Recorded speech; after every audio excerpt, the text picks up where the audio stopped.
when did you become aware of the mess that was in the room? On December 4th, Whitney and Justin had a terrible fight. I heard it, I didn't see it. But I went to lunch with Whitney that day, and she was just beside herself. Justin had said they didn't have a relationship, and she was nothing to him. That's what she told you? Yes, that she was completely broke, that he'd swindled her out of all of her money, and that she didn't know where she was going to live or what she was going to do. She also at that time informed me that Justin had stolen a 55-inch TV that was in his room and pawned it, and that Justin was completely out of control. He was up all night banging safes that he found in the dumpster, open at 4 o'clock in the morning. He was up all night dumpster diving and then passed out all day. And she was left to do all of the listing and the posting and the selling of the things that he found. And that was an impossible situation to live in. Now, Mr. Sweeney, it's my job to use whatever legal skills I learned in school, but also historically based upon my experience to be able to judge whether somebody is making up a story or there is truth in that story. Now, Mr. Williams doesn't look as if he has, I don't mean this to be disrespectful, sir, a really vivid imagination that can make up that kind of story about dumpster diving and putting the things that you found in the dumpster on the internet to sell them.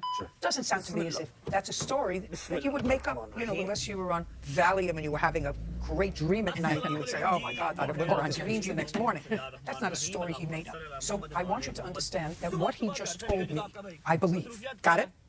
That your girlfriend did in fact confide in him on a day when she had it with you, what was going on. Now maybe you all made up, but what he told me about what she told him, whether it was true or not, I don't know, but that... If I may, we have evidence showing that the TV he just said that I told him was pawned, it was actually on a later date than what he's even claiming. I have proof of what the rooms looked like before my children and I moved in. It's what you're telling me, that you did not have that conversation with him. Is that what you... I just want to know. Don't tell me what evidence that you have. I had a similar conversation, but what he is saying specifics, no, I did not. Well, let's have your version of Justin is sleeping.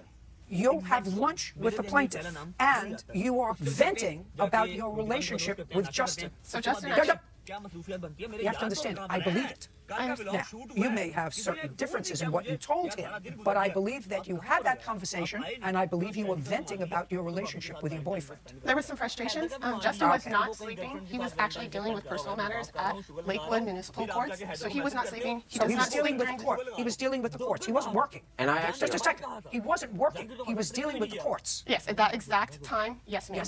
However, he does work during the day. I He own my does own work. LLC company, and I don't dumpster dive. I buy storage units and clear out evictions. And we do work late nights, especially with my kids being younger. It's easier for me to get a lot more work done when they are sleeping versus when they are awake. Because when they're awake, of course, my attention goes to them. So, did you sell bonds? In order to, my question is, that's very easy to figure out. Did you sell bonds that your grandfather had left to you in order to pay your bills? The answer is either yes or no. How much did you have to sell? It was $150 worth. Did you have more than $150 worth of bonds? I had a total of $300 worth of bonds, and I sold $150 of it to cover the remaining portion of what I owed. For rent? Yes, for my portion. So clearly, the work that you were doing with his LLC was not covering, is it $300 a month in rent? No, ma'am. Don't hold, I'm not speaking to you. You have to understand, Mr. Sweeney, you come from a place when you do a case. Mr. Williams is in the business of renting out rooms in his house to make money. He wants tenants. He wants tenants who are respectful of his property, pay their rent on time, act like normal, responsible people. That's what he wants.